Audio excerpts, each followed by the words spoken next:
था कि 370 खत्म करना पड़ा। 45,000 लोगों की मृत्यु। नमस्कार, आप देख रहे हैं यूथ इंडिया एनटीवी। मैं हूं आपका दोस्त राजा पांडे।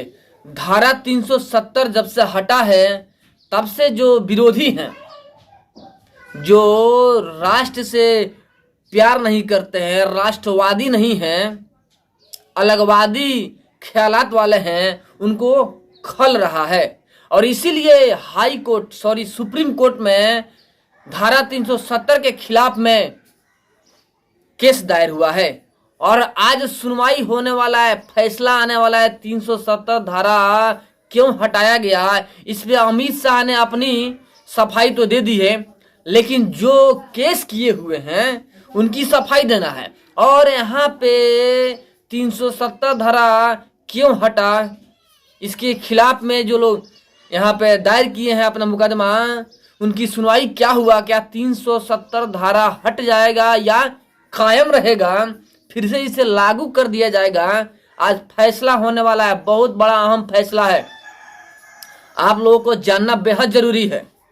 आपको हम अमित शाह की वो बात भी सुनवाएंगे, जहां पर अमित शाह की वो स्टेटमेंट भी सुनवाएंगे आपको हम, जहां पे अमित शाह कहते हुए नजर आ रहे हैं कि आखिर हमने 370 धारा क्यों हटवाया, क्या जरूरी पड़ा कि 370 धारा हटाया। क्योंकि कोर्ट से ऐसा निर्देश मिला हुआ था कि आप 370 धारा क्यों हटा रहे हैं, क्या जरूरी है। इसमें सफाई देते हुए अमित शाह नजर आए और सफाई भी दिया, सही सफाई दिया है, सही मुद्दा बताया अमित शाह ने 370 धारा हटाने का। क्योंकि कश्मीर किसी की बाप की जागीर नहीं है, पूरे भारत की कश्मीर है, सबको रहने का, सबको घूमने का पूरा हक है। 370 धारा इसे तोड़ती है। 370 धारा भारत को कश्मीर से अलग करती है। ऐसा धारा को हटाना अति आवश्यक था, बहुत जरूरी था। लेकिन जो विरोधी हैं वो अपना एक्शन दिखाएंगे ही, बट सारी बात आपको बताएंगे, अमित शाह का भाषण भी सुनाएंगे। वीडियो में अंत तक बने रहिएगा।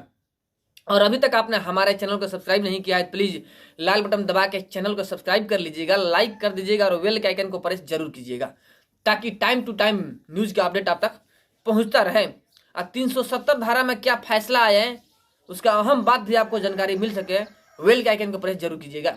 अब आइए आपको हम बता दें, 370 धारा हटने के बाद 370 धारा के खिलाफ में सुप्रीम कोर्ट में केस चल रहा है। और केस के सुनवाई जानते हैं कौन वकील कर रहा है?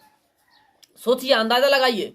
भारत में जितने भी भारत विरोधी लोग होते हैं, उन लोगों का केस जब कोर्ट में जाता है तो एक ही शख्स है जो केस लड़ता है, क्योंकि वो खुद भारत विरोधी आदमी है, भारत के पक्ष में है ही नहीं।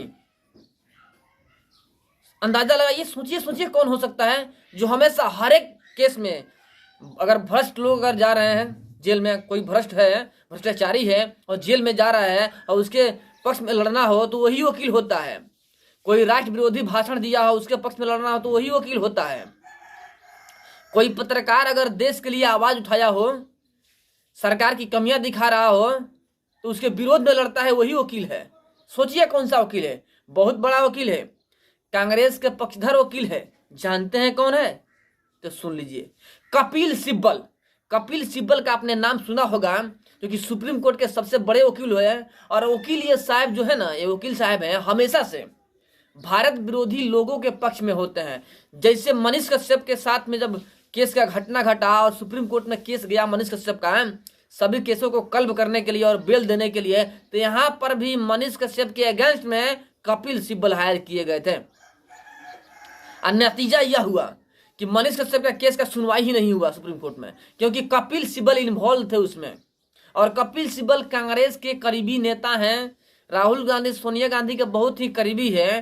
तेजस्वी यादव और एमके स्टालिन के प्रपोजल पर राहुल गांधी कपिल सिब्बल को हायर कर दिए थे मनीष कश्यप के अगेंस्ट में। और प्रमाण स्वरूप क्या हुआ कि मनीष कश्यप का केस कोर्ट में चला ही नहीं, सुप्रीम कोर्ट में सुनवाई ही नहीं हुआ कपिल सिब्बल की वजह से। अब सोचिए, राहुल गांधी पे केस हुआ था विवादित बयान देने के लिए, सुप्रीम कोर्ट में गया, उसमें भी कपिल सिब्बल ही थे वकील। कपिल सिब्बल हमेशा से जितने भी राष्ट्र विरोधी लोग होते हैं उनके पक्ष में नजर आते हैं कपिल सिब्बल, क्योंकि इनके खून में ही राष्ट्रद्रोह है, एक प्रकार से राष्ट्रद्रोही है। क्योंकि राष्ट्रद्रोही का साथ देने वाला राष्ट्रद्रोही ही होता है, और ये भी वही है, वकील कुछ नहीं है, एक नेता है, बस नेता है। नेता के आड़ में वकीलगिरी करते हैं और कुछ नहीं, और यही केस लड़ रहे हैं 370 धारा क्यों हटाया गया। लेकिन एक बात बता दे, ना तो राहुल गांधी ये 370 धारा, ना ही मनीष कश्यप हैं और ना ही तेजस्वी यादव हैं, ना कोई है। ये 370 धारा है जो कि भारत के माननीय प्रधानमंत्री नरेंद्र मोदी द्वारा हटाया गया 370 धारा है। पीएम नरेंद्र मोदी यूं ही नहीं किसी चीज को हटाते हैं, पुख्ता सबूत के साथ में हटाते हैं, और उसका जो निर्णय होता है ना वो भी उनके पक्ष में ही आता है। तो एक बात जान लीजिए, कपिल सिब्बल हो चाहे कोई हो, 370 धारा हट गया है मतलब हट गया है, लागू नहीं हो सकता है कभी भी, क्योंकि 370 धारा एक कोड है, भारत के लिए कोड है, जिसे खत्म करना अति आवश्यक और जरूरी था। जो 370 धारा हटा यानी हटा। अब जानते हैं 370 धारा क्यों हटा? 370 धारा की वजह से 45,000 लोगों का मौत हुआ है, मर्डर हुआ है कश्मीर में। कश्मीरी पंडितों को मार के निकाला गया कश्मीर से। आखिर क्यों? कांग्रेस की सरकार थी उस वक्त। कांग्रेस की सरकार क्या कर रही थी? नरसंहार हुआ, हजारों पंडितों को मार दिया गया, हिंदुओं को मार कर भगा दिया गया कश्मीर से, अपने ही राज्य में, अपने ही देश में निकाला गया। क्यों? इसके जिम्मेवार कौन है? 370 धारा ही है, जिसे अमित शाह और पीएम नरेंद्र मोदी ने हटवा दिया। ये बहुत ही सराहनीय कार्य है और इसे लागू नहीं होना चाहिए। 370 धारा हटाना बहुत जरूरी था, जो लागू नहीं होना चाहिए। अब आइए आपको हम सुनाते हैं अमित शाह का वह बात जो कि बताते हुए नजर आ रहे हैं सभा में कि क्यों हटाया हमने 370 धारा। कोर्ट के सवाल पे, कोर्ट ने सवाल किया था ना भाई, वो बताते हुए नजर आ रहे हैं अमित शाह। यह स्टेटमेंट सुनिए जो कि अमित शाह के द्वारा दिया गया है कि हमने क्यों 370 धारा हटाया। सुनिए और कमेंट में जरूर लिखिएगा जय हिंद जय भारत। और 370 धारा लागू नहीं होनी चाहिए, हटा है, बहुत अच्छा है, यह भी जरूर लिखिएगा। था कि 370 खत्म करना पड़ा। 45,000 लोगों की मृत्यु हुई है और मैं मानता हूं ये 45,000 लोगों की मृत्यु की जिम्मेदार ये धारा 370 थी जो नरेंद्र मोदी ने उखाड़ कर फेंक दिया।